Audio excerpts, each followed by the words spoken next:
Welcome back. This next session is a bit different. We've invited a few of our customers to the stage to discuss and share with you how they've leveraged online and offline marketplaces to sell. Guiding this conversation is our moderator, Jonathan Graziano.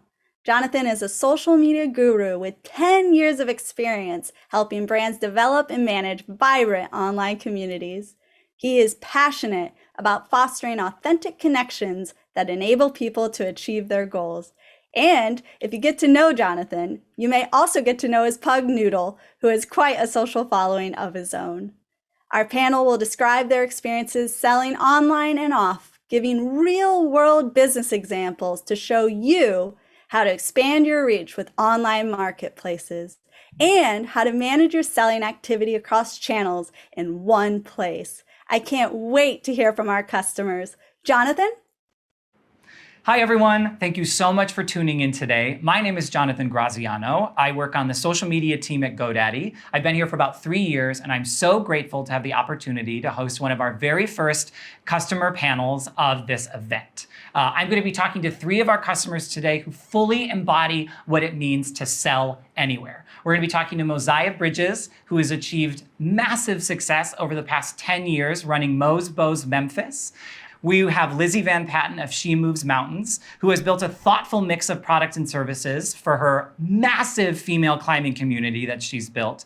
And lastly, we have Jason and Jenna of Canyon Adventure Vans, who found the ultimate pandemic success in building a business around their garage lounge storage systems. I am so excited to have the opportunity to chat with them. Over the course of this panel, we're going to be talking all things sales, all things about how they built their business, and we're going to get a lot of great insights from them. So I'm going to let these customers introduce themselves to you so you can learn a little bit more about them and their businesses before we start asking questions. So Lizzy, I'm going to go to you first. Can you please tell us a little bit more about yourself and about your business? So my name is Lizzy VanPatten. I am based in Bend, Oregon. And I found rock climbing when I was 25 years old. Like many humans in the world, I struggled a lot with insecurity, and I've also struggled a lot with depression and mental health. And when I found rock climbing, it was something that just completely transformed my world and gave me the opportunity to feel powerful and strong. And so I decided to start becoming a rock climbing guide. And when I went on that journey, there were only 2 women at where I lived who guided it all out of like 30 something of us. And so we started hosting our own clinics, and that's what She Moves Mountains is. We teach technical climbing skills to women 18 and older, and with the goal of just helping women to see how powerful and strong they really are. And now it's grown from a small, tiny operation to having over 700 women join us this season. Remarkable, remarkable. We are so grateful to have you here today with us, Lizzy. Thank you. Moziah, you are next. I want to hear a little bit more about you and about your business. Yes, well, my name is Moziah Bridges. I am the CEO of Mo's Bows Handmade Bow Ties. I started my company when I was only 9 years old, and I started because I couldn't find bow ties that really fit my style, or what I like to say, my eclectic eye. So what I did was I asked my lovely granny, who had been sewing for over 50 years, to teach me how to sew. And then after that, my company took off. And now I like to say I've got more bows than I know what to do.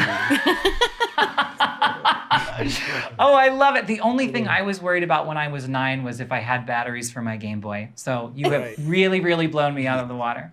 And then finally, we're going to hear from Jenna and Jason about your business, which I have to say I did tell my dad about, and I think he did a backflip. It was over the phone, but I do believe he got some air from it. So please tell us a little bit more about your business. Yeah, I'm Jenna Stewart, and I'm going to let Jason explain more about the business. And I'm Jason Vigil. A year and a half ago, well, almost 2 years ago, we rented a van. My son and I did. We flew into Salt Lake City. We did this 10-day fly fishing trip, and I went with 10 other friends, and they were camping every day. And it was just amazing to have a van with a refrigerator, a coffee maker, a bed, a shower, all that stuff in there. And after this trip, I came back and told Jenna, I'm like, we have to get a van. Like, this is incredible. Like, you could just travel all over and have all the, glamping at its finest. 2 days later, she calls me from work and says, "Hey, I found a company, RV place that sells this particular van that's real close to us. You want to go check it out?" So, of course, I'm like blown away that she's even interested in this idea. So we ended up buying this van. We were going to rent it out. That's a huge thing right now. You can rent these vans out. And so we got the van. I started making some things for it for our own personal use. I would go on these fly fishing trips with my father-in-law, brother-in-law, and just gear was flying around in the back and rattling. And I thought to myself, if I can make a seating arrangement where we can have more room, especially for 3 guys in a van, and also have it as a storage, a place to put all of our fishing gear, all of our camping gear and stuff like that, it would be a home run. Never did we think we were going to get into business. We just thought we were making it for ourselves. I post some picture on social media saying, "Oh, check out what we're doing for our rental van. Pretty soon you'll be able to rent it and you'll have all this extra storage and seating, etc." Word got out. People started snapshotting pictures of this and putting it on, or screenshot pictures of this and putting it on their the Facebook page. Next thing you know, we're getting all these emails. "Hey, could you make that for our van, etc." So, long story short, 4 months goes by and we decide, we're getting enough people interested in this. Let's start a business. And we launched it on Super Bowl Sunday, February of 2020. And the rest is history. Wow.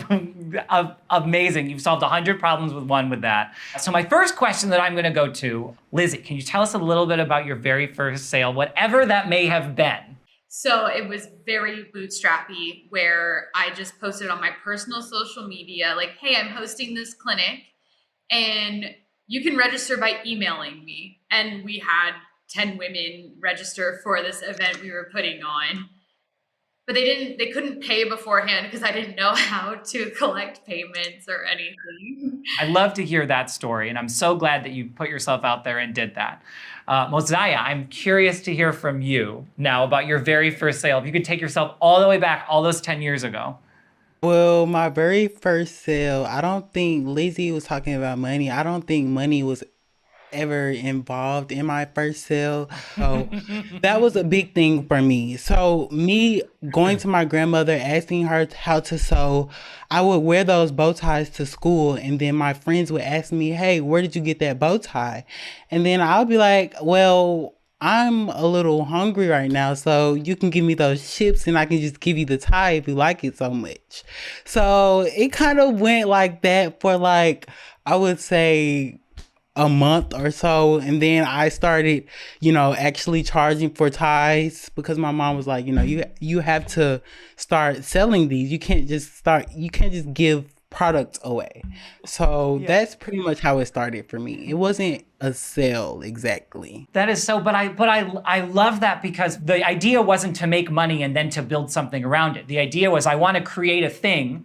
I find that people want this thing, or they want more of this product or the service, and then you're just going to lean into that and continue to provide value for people.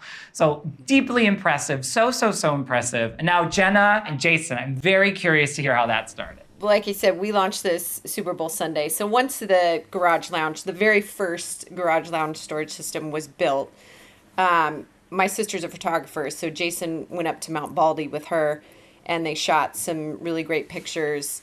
We put it on our website, and the next morning, I had connected it to my PayPal account, and the next morning, we woke up, Jason was in tears, and I said, "What's wrong?" And he goes, "We sold systems last night, and I think we had $30,000 in our PayPal account."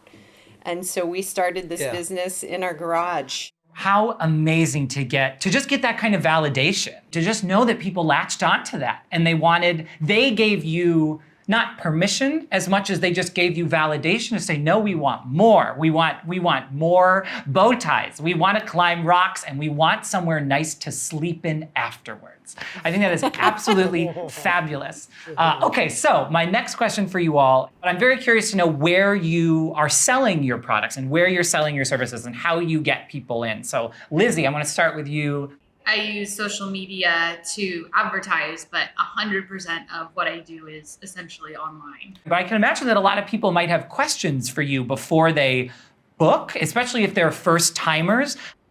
a way to protect both my time and to answer the questions is just thinking of like, well, what held me back from wanting to try it for so long? And what are the beliefs I carried about myself that made me feel like I wasn't good enough to do these things? And then how, through both my marketing and my website, can I encourage people to believe that it's something that they can do? Love that. Moziah. Well, I'm mainly selling my products online, but we do have a few small retailers through the South. Amazing. You know, there will be people that come here to pick up and get it installed. But for the most part, I would say everything is online. 95%. Wouldn't you agree? Yeah, yeah. I think is such an important takeaway from anyone who's looking to sell anything online. Like, I've always believed that word of mouth marketing is the single most valuable type of, if someone tells me, Jonathan, I love this product, you need to buy it, I am much more likely to purchase it if I've seen someone I trust use it, right? It's that same theory of only take financial advice from someone who you would trade wealth with. It's that same, which is just a fun little nugget I picked up yesterday. You're all welcome for that one, right? That's a good one. Put that on a t-shirt. Seriously, and then I will sell it, and that will be my business. Now I'm a little curious to hear how this pandemic has shaped the way, it hasn't really changed the way you sell as much as it's shaped the way you sell. I will say that the pandemic has been our biggest blessing. And I know a lot of people, most people can't attest to that. But when we started, van sales at dealers went up because nobody was flying. So everybody that could afford it went out and bought vans so that they could travel and get out of the city and get away from people and go into nature and still travel and vacation. And so, the more intense the pandemic and the quarantine and the shutdown got, the more our sales went up. The pandemic has been our blessing, which is, so odd to say, but people want vans and it hasn't stopped. We'll take a silver lining. Moziah, I'm curious to hear from you now. Sales really dropped. So in order to pick that up and in order to turn that around, we decided to start making masks to go with the bow ties and the neckties.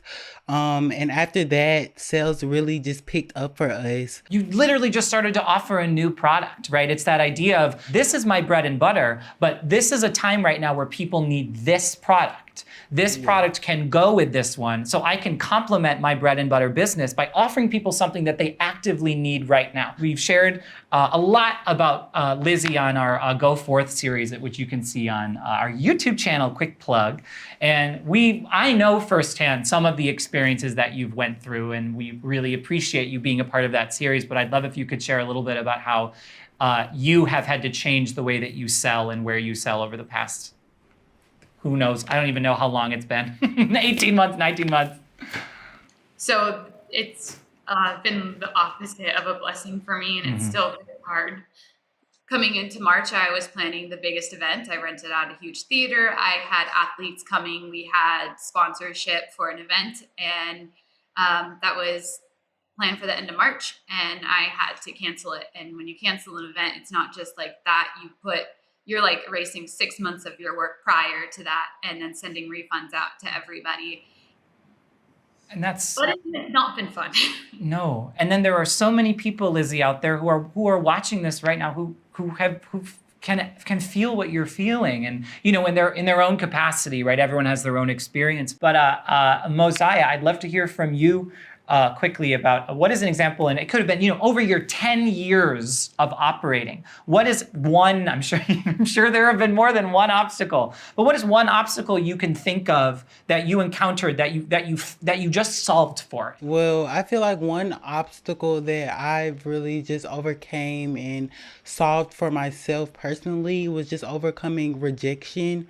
Especially dealing with my ties specifically. I would do lots of pop-up shops. So I would set my ties, display them on the table. People would come by and get a tie. And so there was this one day where this lady would come by and she would say, oh, like, how much is this tie? And then I'll tell her how much it was.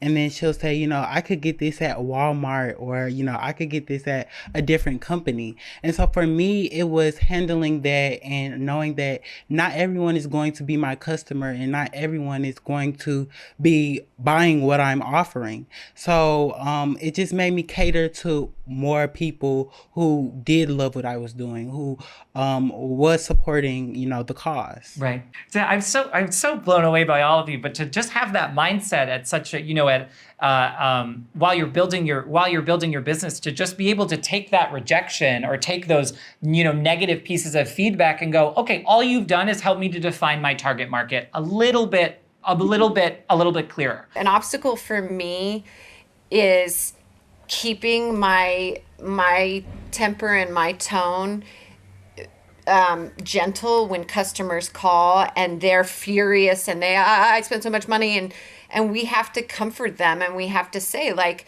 it's okay. We're going to get you the right part. We're going to fix it. We're going to get on a FaceTime with you. Jason's going to get on. He's going to show you how to, tighten it and all this. I mean, that's then what keeps them coming back, because they know they can call us and we pick up the phone. And to know that you have to take each customer call, each email, every interaction you have seriously and professionally is, I think, a very important takeaway for anyone, is that idea that when you are operating your own business, there's just stuff that you're going to have to do to get everything out the door.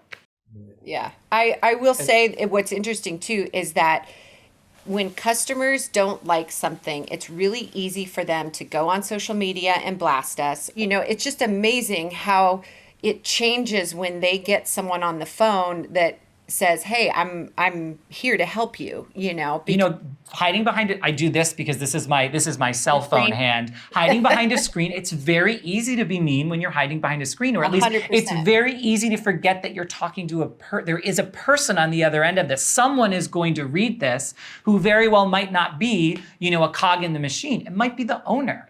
I was going to say, on top of that, during the pandemic, we have material issues. So getting materials. Oh, yeah. A lot of factories Car shut parts, down. yes. Yeah. We're told we're going to get certain materials in the door, which we can relay to customers, let them know their schedules. This is the date that it should be manufactured and finished. Those materials don't come in like they were supposed to. Yeah, that was a tough thing during the pandemic. Totally. I can't even imagine. But on a positive note, these are all good problems to have. Yeah. So nice to keep in mind, right, is that idea where, like, this is all also because we are still afloat and we're building something and there's demand for it and there's need for it. And Lizzy, I would love to talk to you again and see if maybe there was an example of something prior to COVID or during your ideation experience where you were presented with an obstacle or a real challenge that you found your way through. I think probably the biggest obstacle to my business has been my lack of knowledge about anything business. And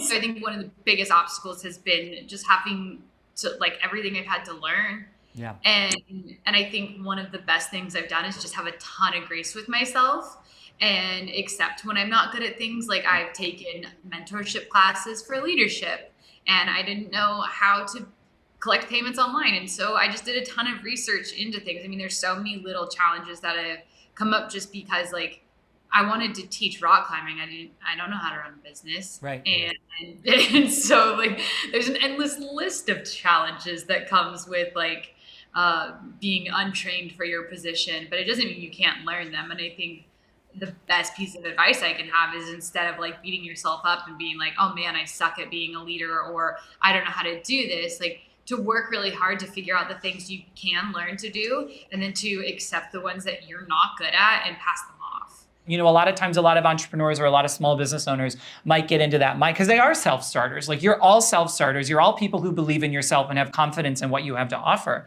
But there's something so nice when you're able to recognize that, I need help.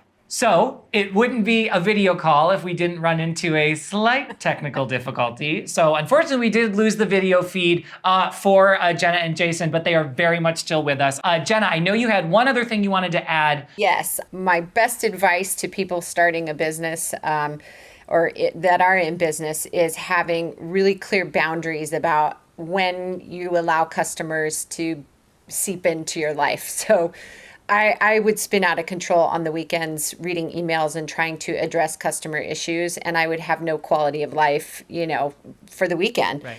And I think having real genuine office hours, I mean, we don't answer our phone until 9 o'clock, and we don't answer the phone after 5 o'clock, and I don't look at our business emails over the weekend. And I think it's just really important to know what those boundaries are when you go into it, have it be a part of your business plan, because it's going to help you maintain balance and boundaries. Right. That is so, I feel like that's been a real theme for all of you today that I've really appreciated. It's such a great takeaway is you need to have boundaries, grace, and tough skin. I think there's something really, you can really digest that and just go, okay, like before I feel like I'm really ready to do this, or, you might not have it all right off the bat, but is this something that I feel like I could get to? Do I have thick skin? Do I feel like I can build that? Am I someone who is just do I need help setting boundaries for myself? Or is this something I can do on my own? So we only have a couple questions left. I'll start with Moziah this time. My question for you for now, what is one piece of advice that you would give to an up-and-coming entrepreneur? What do you think is the most important piece of advice you could give someone? Well, the most important piece of advice that I always give, especially youth kids that are wanting to start an entrepreneurial journey early, I would tell them to figure out what they like doing, and not only find out how they can make money by doing that, but find out how they can help other people by doing what they love. Fabulous. Lizzy, same question. So many easy questions today. Just so many easy questions. I think one of the biggest pieces of advice I heard is just the importance of building a solid team around you and learning to trust and to build up other people. I think that trusting other people with your business can feel really, really challenging. Sure. But I have learned the importance of vetting people first and foremost. I think a lot of people have these ideas and they'll have them with a friend and they think that it's all going to be like rainbows and butterflies. But the thing is, when you involve relationships and money, it can get really tricky and difficult. Yeah. We can't see Jenna and Jason, but I think one of them just flipped the couch. I'm shaking my head, yes. Yeah. Just be realistic about the possibility of outcomes. And then also I think on a more hopeful side is find a way to be passionate about your business. Mm-hmm. Find one part of it that brings you joy, that makes you feel inspired, and then speak from that part and try to find ways to connect with that part of the business.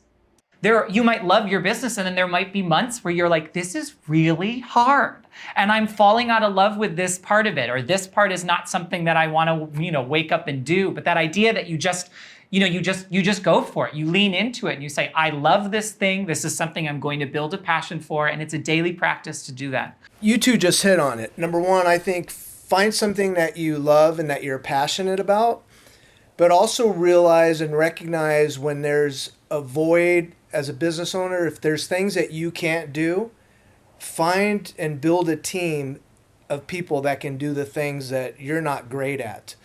And then as long as you're passionate about it and you believe in yourself and you work hard, it's all going to work out in the long run, no matter what. And maybe other doors might open up and it might be another business down the road. But that would be my advice. Yeah. Employee appreciation is really important when you're building a business. You want to make your employees feel like they are, very important to the business, that you appreciate them, that you notice when things are, I ask if I see someone struggling, I will ask, do you need a break? Do you, we're all living through tough times right now. So, being empathetic to everybody's individual situation and getting the best, out of everyone is definitely a community. It's a community balance. I just want to hear real quick from you guys before we say our goodbyes. I would love to know what is next for you. What is on the horizon? What is something that excites you about what's coming down the pipeline? So Jenna and Jason, let's start with you. We've had an opportunity pop up in the last week where they're going to give away a van for Super Bowl Sunday this year. ESPN is Dan Patrick, and they want us to be a part of outfitting it. So that could be really huge for our brand. So that's exciting. Can that you we're getting bleep that me? kind of recognition already. Yeah. From launching your business on Super Bowl Sunday to 2 years later, you're featuring one of your vans on at the Super Bowl. I think Yeah. I think to call it a dream doesn't do it service. That just gave me the chills because I didn't even think about that. But Yeah. you're so right. Oh my goodness. That is absolutely. That is a thrill. I think you just put a year on my life. Thank you for sharing that. I love that. Okay. Wow. Okay. Lizzy, I'd love to hear from you. What is next for you? I know you've said in the past few months your business has grown 4 times, but I'm very curious to know what is exciting you about what's coming up. This is the most exciting thing to me. We put up a trip to Mexico and it sold out in 9 days, like 20 spots. Wow. And just to be having that kind of response where in the past, I feel like I used to have to fight for every single sign up. Like I would post about it in different Facebook groups. And if anybody even like liked it, I would write them a direct message and be like, hey, so I saw you liked this post of mine. Like, let me talk to you about it more. And now I'd be like, let me casually talk to you about this thing that I very much want from you very badly. And now it's like I post once on social media and it sells out 20 spots for like almost $3,000 a spot. I'm just like, what Beyond. is happening? Amazing. I feel like for the first time in years, I have a level of financial security that will at least last me a few years. Right. And so that is giving me the ability to breathe a little bit. You're able to reap the benefits of something that you've built, and there's something miraculous about that. I mean, the thing about it was that like when I first started, someone asked me my 5-year goal, and I was like, I want to make $24,000 a year and teach women to rock climb. Like that was the whole goal. Some tells me you've surpassed that goal, Lizzy. I think even without like necessarily making it about that, it's changed and with grown. all of the situations you've been faced with, everything that's happened in the past 2 years, the fact that you are still you've beaten that goal in a shorter amount of time speaks volumes about you as an entrepreneur and a person. So thank you for sharing that. I'm so excited for you. All right, Moziah, close us out. What is one thing, or however much you got, that you are really excited for, that we can all be excited for too? I know, right? You have 10 seconds. Okay, I'm ready. Okay. Well, besides creating and, looking for different patterns and prints for my bow ties, I hopefully am going to be done with my clothing line by the end of next year. So it will be a gender inclusive clothing line, so everyone can look good and feel good in my product. I'm still working on it, still sketching, and looking for the little details. But besides that, I do lots of virtual speaking events, especially because of the pandemic and how everything is right now. So that's pretty much it for me, speaking to kids in schools, churches, and different summer camps and things like that. So Moziah is gonna do all the upholstery for the vans, and then the vans are gonna all be parked out of where the rock climbing experiences are happening, and everyone's gonna work together in harmony, and everything's gonna be beautiful. I love it. Great. Oh my God! Well, you guys, I just have to say, I thank you so much for being. I'll look at you, and then I'll look at everyone. Thank you so much for participating in this panel. I am so blown away by everything that you said. And I hope everyone watching this was able to take so much away from this panel. I know I did. For Moziah, Lizzy, Jenna, and Jason, thank you so much for participating. Thank you so much for listening. I hope the rest of this event is fabulous for you. I hope you've enjoyed your time so far. My name is Jonathan. Again, thank you, and I hope you have a fabulous rest of your day.